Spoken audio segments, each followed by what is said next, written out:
the Senior Vice President and Head for Middle East and Africa region at Tech Mahindra. And Ram's session will explore strategies for building an intelligent enterprise, looking at themes of modernization and modernization as we look at business performance improvement and increasing customer satisfaction, what we can do with the intelligent enterprise to do that. So, Ram, it's a pleasure to have you back with us again, and the stage is yours. Thank you so much, Steve. Assalamu alaikum. The moment you step into your 40s, there's a certain feeling. Yeah, I got that feeling. And I'm not talking about the midlife crisis out here. It's that positive urge.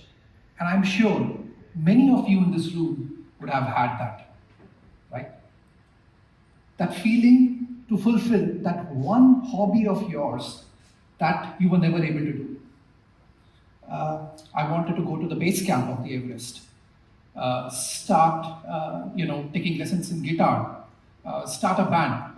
A friend of mine, Kalpana, always wanted to publish a book of poems, right? And as she lives in Dubai, she decided to dedicate a chapter and a poem. She called it An Ode to the UAE. I don't know how many of you can read it. It says, in the land of sand and sun, a place of wonder has begun, a land of dreams and endless possibility. Welcome to the UAE, a true marvel of modernity. Now, I wouldn't call it exactly a masterpiece, but it is still very good. But I have a confession to make. Kalpana is a fragment of my imagination. Kalpana, or better known as generative pre-trained transformer, better known today as ChatGPT, generated this poem in exactly 57 seconds. Not just that, we took this poem and fed it into a cousin of hers called Dali, and what we got was these 4 masterpieces of artwork which are very unique in nature. Now, the question is not how unique this poem or that piece of artwork is. What is more important is the realization of the fact that this technology has landed. What makes ChatGPT so profound that you probably have heard it 100 times in the last 26 hours, and probably before the sessions end, you will hear about it another 100 times. And I think the CEO of NVIDIA sums it up very beautifully. ChatGPT is the iPhone moment of artificial intelligence. I'll repeat it. ChatGPT is the iPhone moment of artificial intelligence. Do you remember the 3310, 8810, the famous, the Nokias? What iPhone did, it changed everything. From this, you went to this. You went to the video. You went to video. And all in a span of 16 years. That is why the arrival of ChatGPT is exactly a moment that we need to reckon. And a lot has happened in the last 3 years, right? We had the vaccine that saved us. There was so much of artificial intelligence that went into that type of research. We have autonomous cars, which probably can be life-saving and are probably 100 times more safer than the average cars. So the reckoning is this: artificial intelligence has arrived, right? The question is whether organizations realize it and are they going to adopt it. Let's take a peek into another world. And for those of you who joined us last year, and let me sum it up again, the facets of Meta can be easily broken into 3 segments. There is the living, there is the work, and there is the play. The takeaway is some facets of Meta, we said last year, are going to catch up faster than the others. The whole Meta system is not going to be one single metaverse, but a combination of metaverses coming together in this whole ecosystem called Omniverse. And the third, the currency of the metaverse is not going to be the check or the digital channel, but it's going to be blockchain-enabled technologies like cryptos and NFTs. Now, a few of them have already arrived. Mahindra's launched their first Meta car before they launched their final car called Thar, and it sold nearly the price of an original car. But what I want to let you know is, and a very unique experience that many of us had very recently at the neighboring country of Qatar. And many of you would have experienced the World Cup. And there are many partners who were part and parcel of delivering a very successful World Cup. What I want to bring to note is it was the first time that 8 stadiums could be orchestrated on a digital twin, right from the building management system, the control systems, the security system, the gate. You could cyber geofence the VIP areas, you could do 5G streaming. Digital twin, what we thought would arrive in 2 to 3 years, was a living example of what Qatar rendered. So again, the meta that we felt would come maybe 2 years down is already staring at the face. We are involved in 3 of the mega projects in the neighboring kingdom. We believe that the meta versions of those cities will be available to us probably by the end of the year. That's the space at which meta is coming. Another trend, and here it is not so much about Industry 4.0 or what autonomous robots are going to do for the manufacturing part of the world, but I would like to point a certain trend that's happening in the industry. A major trend that is shaping up the industry is, and here let's go back and what Thomas Friedman said. He said that the world is flat. The world is going to be globalized.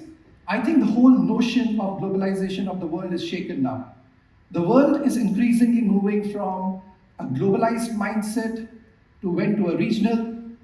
It is now zonal. We are having the I2U2 conference as we speak. The India, Israel, US, UAE chapters, and we are also going to have localizations. So whether we like it or not, I think manufacturing is coming home. Now, whether the manufacturing is going to be used for value adding the service and then selling, or for internal consumption is a separate topic. But the fact remains that organizations are going to make further investments into all these technologies to ensure that manufacturing reaches factory of the future scale. For us, the interest lies in 5G for manufacturing, right? We do a lot of work with the telecom operators. The factory of the future is completely built on sensors. And how are sensors performing? Sensors are wired, right? Typically the sensors are wired. The moment you take the wiring away from sensors, you can have millions of sensors talking to each other on a 5G fabric, and imagine the amount of compute you can bring either to the edge or to the factory, or to increase the productivity and decrease the cost. So this is another important trend that we would want to point out today. The fourth trend, and I don't think much was spoken over the last one day on this, the super app, right? Now, the notion of super app is many, but the concept is very, very simple. You take one fundamental product. It can be a payment, as in the case of our ubiquity platform, or it can be a transport, as in Singapore's Grab, or the master of all super apps, WeChat, just a messaging app, and what it grows into. Now, the point I would want to make here is, while we hear customers talk about a cloud strategy, an infra strategy, an app strategy, I don't think in the Middle East, a mobile strategy is getting discussed in a that coherent a manner. Because remember, everything right now, either B2C or B2B, is converging around how the interplay of human interaction with the mobile device is going to happen. So it is extremely critical that we take note of how a mobile hardware behaves, because it cannot be write once, run many times. But we will need to fundamentally understand that we have to keep a mobile into reckoning as we go into building an intelligent enterprise. Again, the notion of intelligent enterprise is different for different people, and there are many gurus who have given a definition to intelligent enterprise. But I think intelligent enterprise is very contextual to the time that you live in, right? In the 90s, if anybody who implemented a smart ERP with a CRM and a supply chain management did create an intelligent enterprise. In the 2000s, if you were able to see the internet coming and you were able to take all your business online or through a channel, maybe you were an intelligent enterprise. In the context of today, that is 2023, 24, and 25 that we are talking about, we believe intelligent enterprise is determined by a couple of traits: the volume, the velocity, and the variety of technology, of data, insights that is hitting us is incredible. So how do you take all this and imagine, build, and run, keeping all the excess, all the experiences in mind? How do you take the customer experience? How do you take the social experience? How do you take the physical experience? How do you take the industry, technology, and the data experience and then bundle it with the run experience? How do you do it at volume, velocity, and variety of what technology is bringing to you? And if you are able to do that, and it's a tough ask, you will build an intelligent enterprise. It is an extremely challenging task, and I can't be preaching to the choir, but it is just a play of a simplified way of looking at things. We believe that the steps to be followed in sequence would be simplify, modernize, and monetize. Simplify, and the reason why we took up this topic. Now, thanks to the endorsement of many of you, we engage with organizations in the Middle East.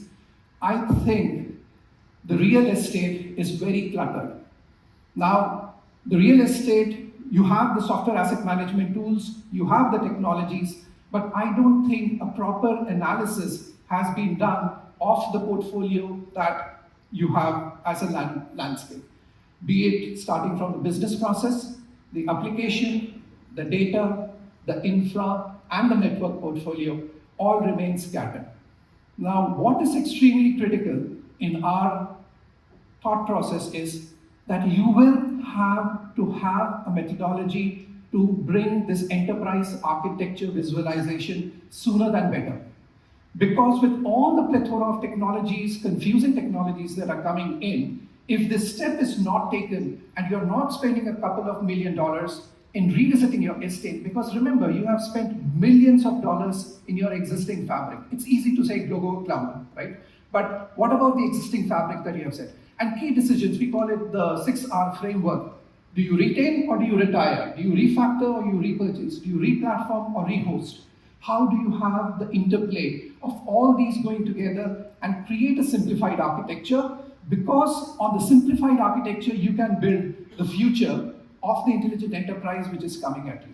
So this step, we believe, is a little underlooked by many of the organizations, and we are jumping into the second bucket, which is modernizing, because that's where outcomes are seen, but is equally important as the second bucket. Modernizing, again, I've taken a theme of telcos and operators. 5 years back, a telco used to be selling data and pipe, right? 3 years back, they started selling platforms. And today, each operator, and we work with 260 operators globally, is talking about becoming a techo, right? The journey from being a data and pipe provider to a techo has been just 5 years. And we believe the same thing is going to happen to many of the industries out here. A retailer probably will need to go do something else. A mall operator would need to have some other avenues of revenue. Three major, and there are hundreds and hundreds of technologies that is going to drive modernization. But we believe for the remaining 7 minutes that we have, we'll focus on three major modernization initiatives which all organizations we believe should take care of. One is the relook at customer experience, because the nature of the customer is changing, their buying pattern is changing, their behavior is changing. So what do you do around customer experience? The second is cloud. And cloud has been spoken at multiple layers. We need to relook at cloud at every layer. Infra, application, platform, software, and anything as a service layer. And undermining all these buckets of all the modernization initiatives is the AI that comes in. TechM realized that the journey to cloud is the journey to customer experience is a difficult journey. So we invested in two companies, Pininfarina, which is a super specialist when it comes to physical design and engineering, and we invested in Bond, which is a digital agency. Now, what they have taught us is that the success of any organization of tomorrow is going to be determined by the customer experience.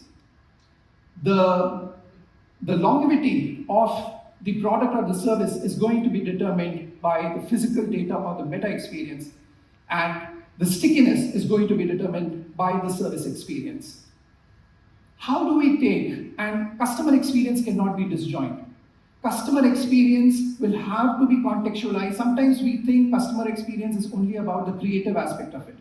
But customer experience has got a triaging of creativity, has a triaging of content and commerce, all coming together, keeping in mind your brand strategy, your behavioral data, which is going to come from multitude of channels, and integrating back to the book of records. I have given it a very, very simplistic explanation, but this is what we call the Stella framework, a very evolved framework to enhance your customer journey and your customer experience. Cloud, I won't beat it to death because a lot has been spoken, but most important is the realization of the fact that cloud of tomorrow will spread across multitude of levels, right? I think Crawford mentioned it yesterday that 35% or organizations felt that they had overspent their cloud budgets by about 35%, right? So how do you ensure that you are not making the mistake of going on a cloud journey, choosing maybe one hyperscaler because on a competitive basis they can give you a better price, but how do you relook into this whole paradigm of working between multiple hyperscalers, creating an architecture that can jump from a hyperscaler to a hyperscaler, a private environment to a public environment? How can you create microservices architecture at scale? How can you create a containerized environment? And everything blends together in a very homogeneous manner. Already organizations which have got more than 5 instances of applications on the cloud are struggling, right? It is easy to say we are cloud first, but it's very difficult to carry on the journey unless the whole approach to cloud has been properly thought through. And again, reflecting back on the first thing which we said is the simplified part linked to the cloud part. Last but not least, AI has been spoken about, but I would want you to visualize AI across this. Typically, what we speak about AI is the top layer, right? What is the business application of AI? No. For the CIOs, the whole stack is a bundle of opportunities. We call it net. So for example, we have an IP called netops.ai. What we are telling is fundamentally relooking at your bottom 4, application, data, infra, and network. How do you get insights based on the tickets? How do you go for hyper automation? How do you do self-heal, self-recovery? Everything based on the bottom 4 stack, which has got nothing to do with business. So the approach to AI need not always be top-down, but it also needs to be bottom-up. Where does the money come from? I'm sure the CIOs and CDOs have plenty of requests coming from business that they want to, for example, roll out a ChatGPT project or something like that. But the fundamental question to ask is, money is not so easily available. So you will have to relook at the way you are running your operations and able to extract additional cash to fund your change and grow initiatives. It's not a linear path. It is a path which requires many steps, right from process improvement, taking on tangible wins, relooking at your current licensing landscape, renegotiating your contracts, and figuring out a path whether you can monetize your assets. Remember when I spoke about mobility, I forgot to mention one point. When you're going into the notion of mobile and mobile-enabled world, you will have to go in a very open mindset. Why? Because you will have to expose your data, you will have to expose your traffic, you will have to create APIs that talk to 40 different platforms, but then there's also an opportunity to create a financial model with another service provider which can help you capitalize on this journey. So the avenues to monetization for CIOs are going to be varied and they're going to be many in nature. So please also have a relook at this function in your organization so that you can make the most out of it. FinOps has been spoken about a lot, so I won't dwell into it much, but yes, cloud can go out of hand if it is not controlled and planned right from the beginning. So do focus on FinOps as you engage on your journeys.